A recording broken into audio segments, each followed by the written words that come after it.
Old people. Look for the old people. Look for the gray hairs. When you look around, there ain't none. There ain't none. They killed an entire generation. They would go into a village, kill anyone who was an adult, especially older, like a grandparent at the time, and would take their kids and make them Khmer Rouge soldiers.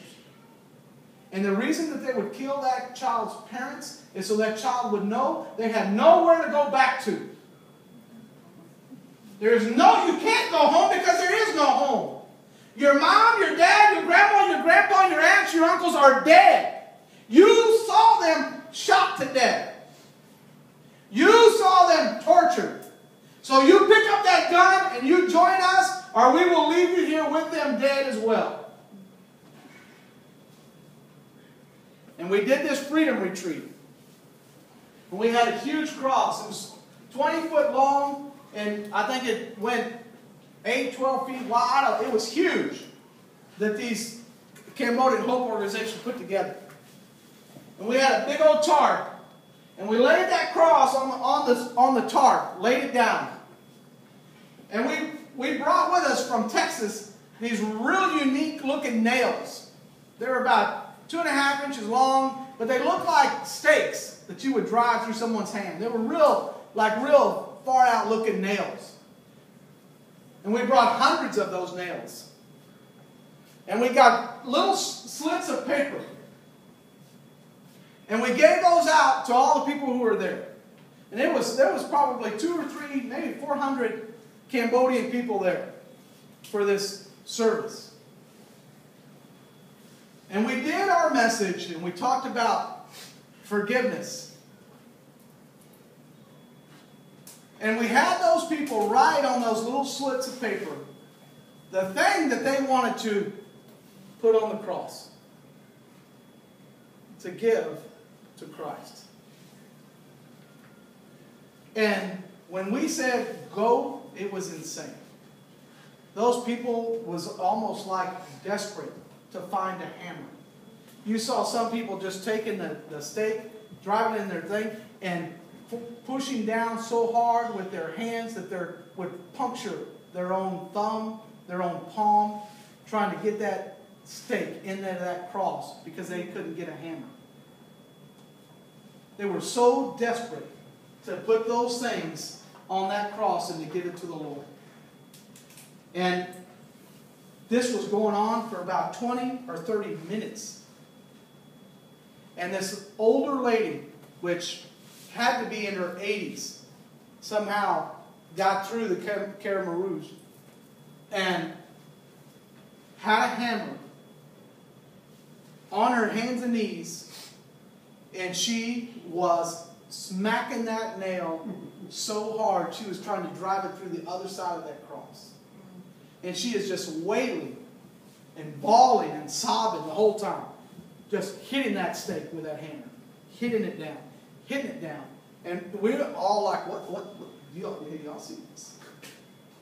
And she probably had a 6, 7, 8 foot circle where people just gave her space.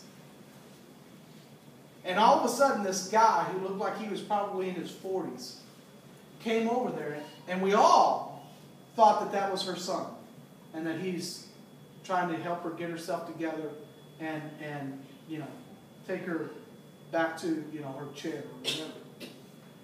But he knelt down beside her and said something to her, and she looked at him, and she dropped that hammer. And they're speaking in Cambodian. I don't understand what they're saying. But the next thing that happened was the two of them embraced each other and were just weeping and sobbing together, uncontrollably. Uncontrollably.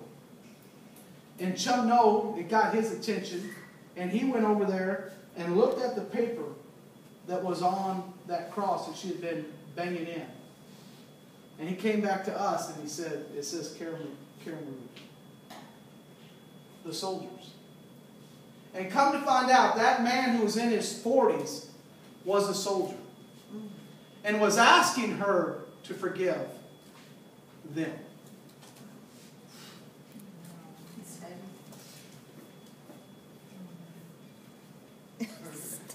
That help me. That's emotional eating. Can you imagine? Most of your life,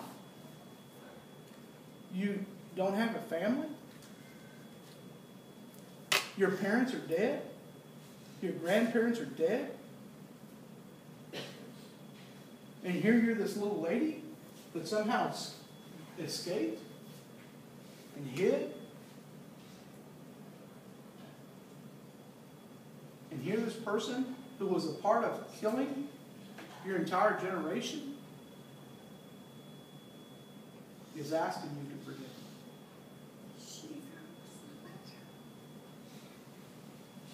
It's powerful.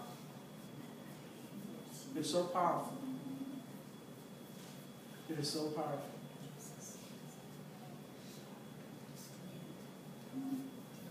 Unforgiveness, people, is no good. It will keep you in bondage. So this morning, what I would like to do is this. If you are here, let me just first say this. This is such a perfect time because we are such a new church. And we're called New Beginnings Church. And I'm so encouraged by that because we have nothing to do but to move forward. And I want us to move forward, not holding anything back. Not having anything keep us captive. Not having anything hold us from the blessings that the Lord has in store for us. And you got to remember, it's not just the blessings on you, it's blessings on your family and on your children and your children's children. It is bigger than just you. So this morning, if you are here and you would be honest with yourself and you would say, Paul,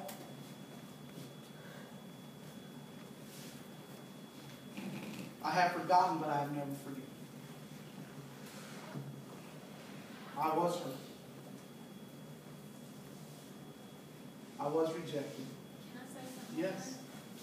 You know, when we played the second song, and I didn't want to say anything, but when you told us to pray, say the second song, and to press in, I was standing there, and when I was standing there praying and worshiping, I could see barbed wire wrapped around, not necessarily me, but who knows what barbed wire is?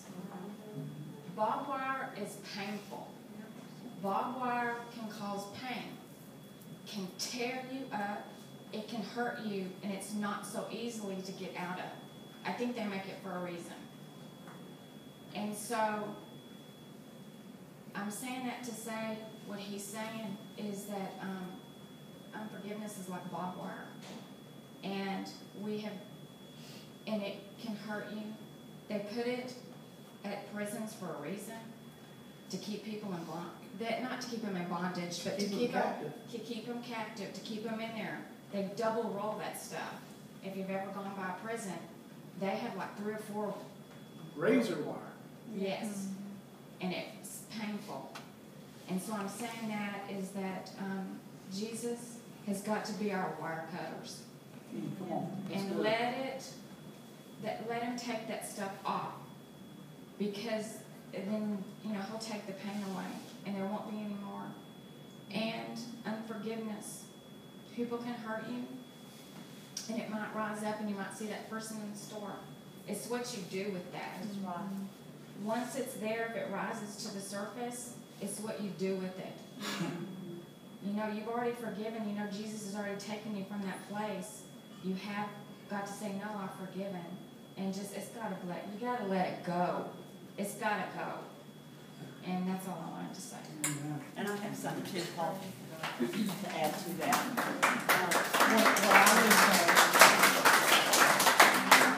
What I was thinking too is 2 things.